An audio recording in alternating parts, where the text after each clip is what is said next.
Bienvenidos, queridos amigos. Estamos ya en la lección número 10. Cónyuges juntos en la cruz. Una lección, por cierto, muy interesante. Vamos a repasar junto con nuestros alumnos lo que el autor de la lección y el mismo apóstol han identificado como una necesidad también para nuestros días. Quiero recordarles que debemos repasar con nuestros alumnos el versículo de memoria. Para esta ocasión está registrado en la carta a los Efesios, por supuesto, el capítulo 5, versículos 25 al 27. Maridos, amen a sus mujeres, así como Cristo amó a la iglesia y se entregó a sí mismo por ella, para santificarla, para limpiarla en el lavado del agua por la palabra, para presentarla para sí una iglesia gloriosa, sin mancha, ni arruga, ni cosa semejante, antes que sea santa e inmaculada. Repasa entonces con tus alumnos el versículo de memoria.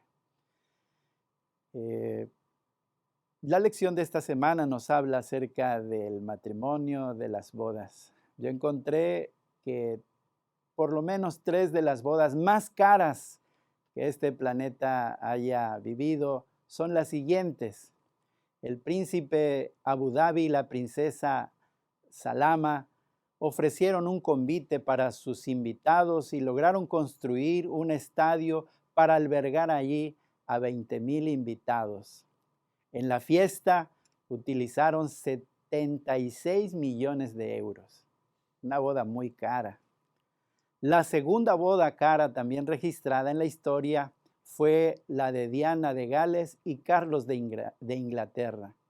Ellos invirtieron 53 millones de euros y 3,500 personas llegaron al convite.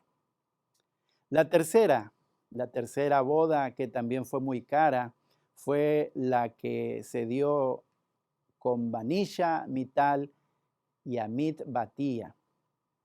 Lakshmi Mittal es un conocido magnate de la India.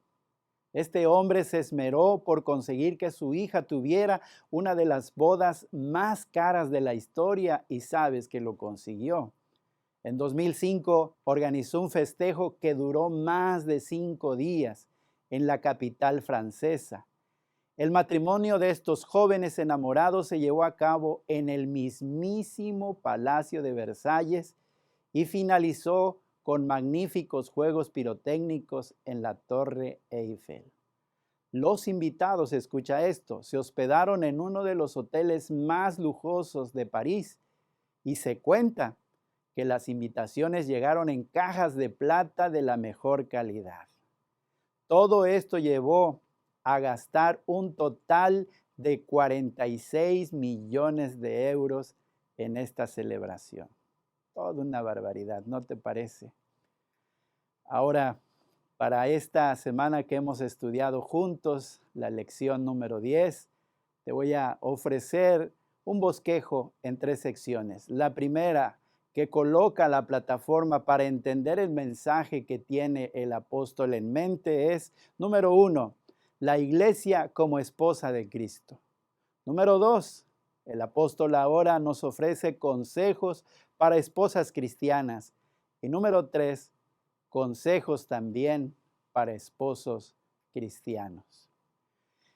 Vamos a la primera parte de nuestro bosquejo, la iglesia como la esposa de Cristo. Pablo utiliza la figura de la boda antigua para hablarnos de la relación que existe entre Cristo y su iglesia y al mismo tiempo utiliza esta figura para corregir una idea equivocada del matrimonio en el contexto de la cultura grecorromana. ¿Qué fue lo que hizo Cristo por su iglesia que de alguna manera también el apóstol y mismo Dios espera que se refleje en el cuidado amoroso que debe tener un hombre con la esposa? Cristo, número 1, amó a su iglesia. Número 2, se entregó a sí mismo a la iglesia. Pagó el precio que se debía pagar, se sacrificó por ella. Número 3, preparó a la iglesia, la lavó, la limpió. Recuerdas que en una boda se preparaba a la novia, se bañaba y se adornaba, que de paso esto también hizo el Señor.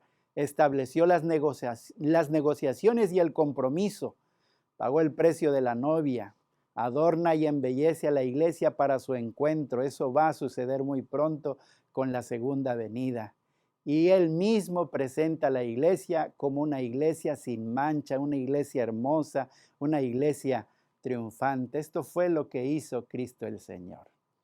Ahora, hay una primera pregunta que puedes lanzar a tu grupo pequeño.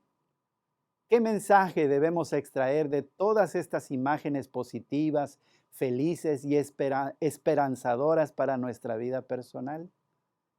Toma tiempo para escuchar las respuestas de tus alumnos. Pueden ser quizá las siguientes. La primera es que Cristo nos ama y nos ama demasiado. Que Cristo tiene un amor dispuesto al sacrificio. Que Cristo nos amó con un amor purificador.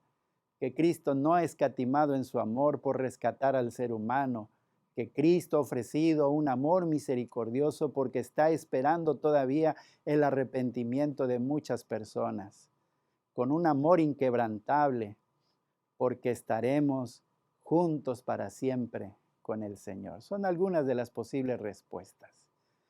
Vamos a la segunda parte, que por cierto, esta parte puede ser hasta polémica, pero resulta muy provechoso invertir un poquito de tiempo en ello.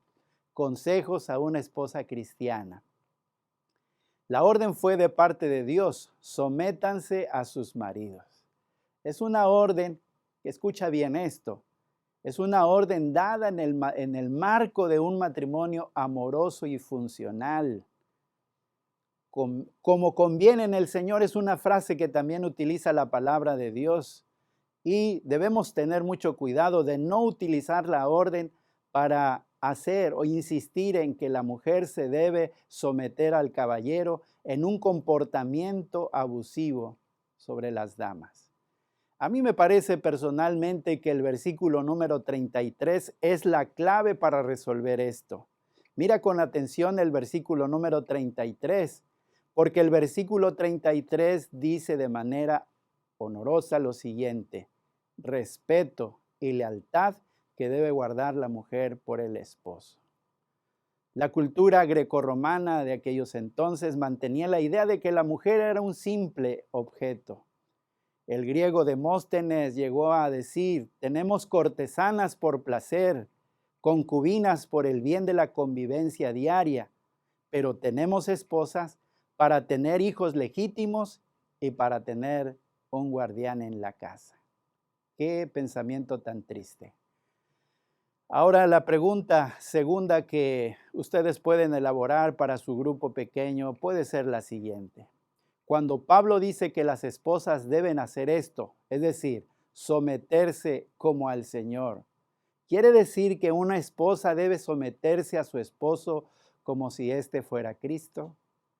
Quiero recomendarles algunas citas del Espíritu de Profecía, donde la señora de White nos habla de manera especial, contundente, directa y franca a nosotros, especialmente los maridos. Aquí te voy a dejar en pantalla algunas de estas citas que tú puedes ofrecer, que puedes compartir, puedes discutir también con tus amigos. Por espacio de tiempo no voy a leer todas, quiero concentrarme en unas muy pocas.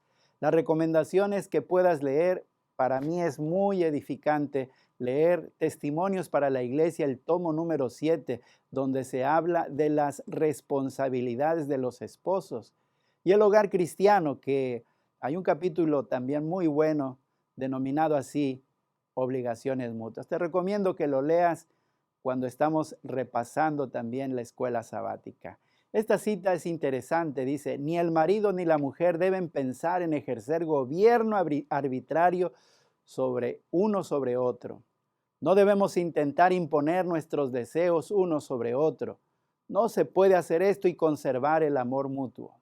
Sean bondadosos, pacientes, indulgentes, considerados y corteses.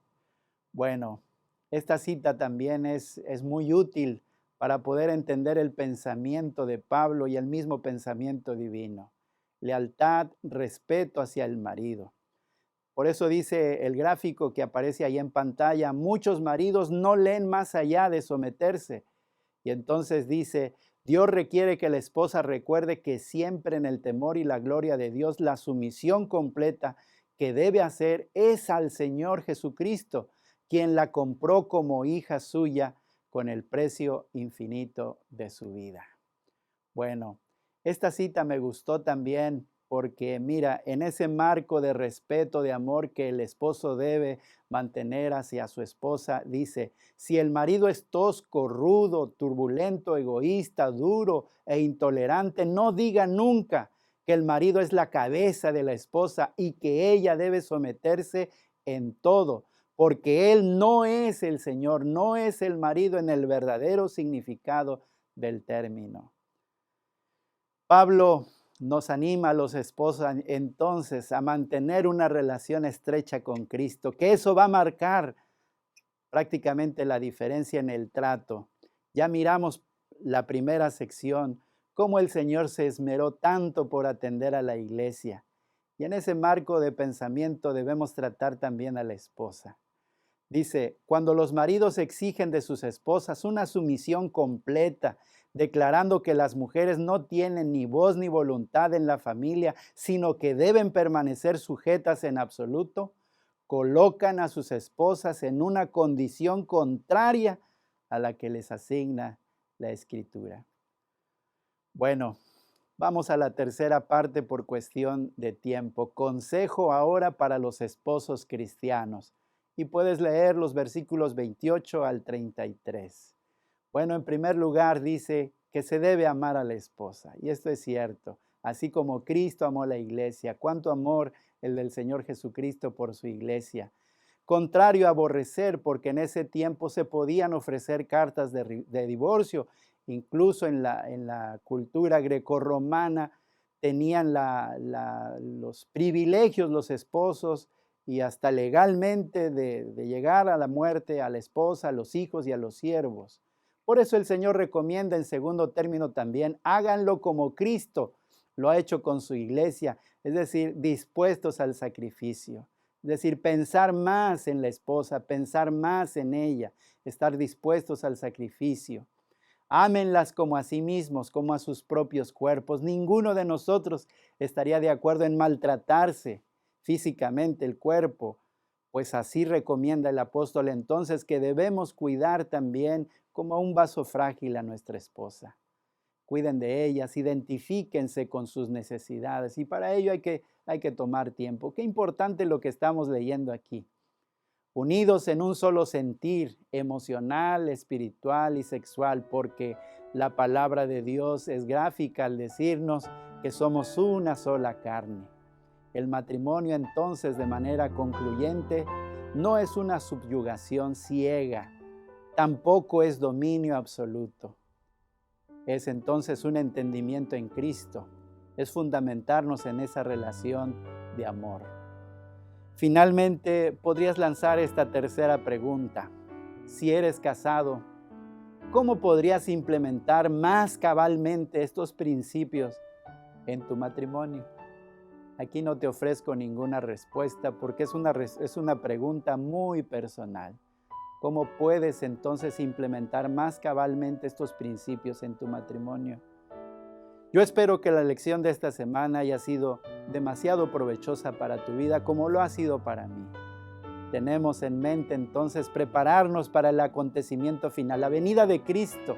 La esposa se está preparando, pero también el apóstol Pablo nos recomienda que así como se prepara a una iglesia en este tiempo para recibir a Jesús, también tenemos que preparar buenos hogares, buenos matrimonios, buenos hijos, etc. Que Dios te bendiga. Ha sido un verdadero privilegio compartir contigo esta importante lección. Que Dios te bendiga.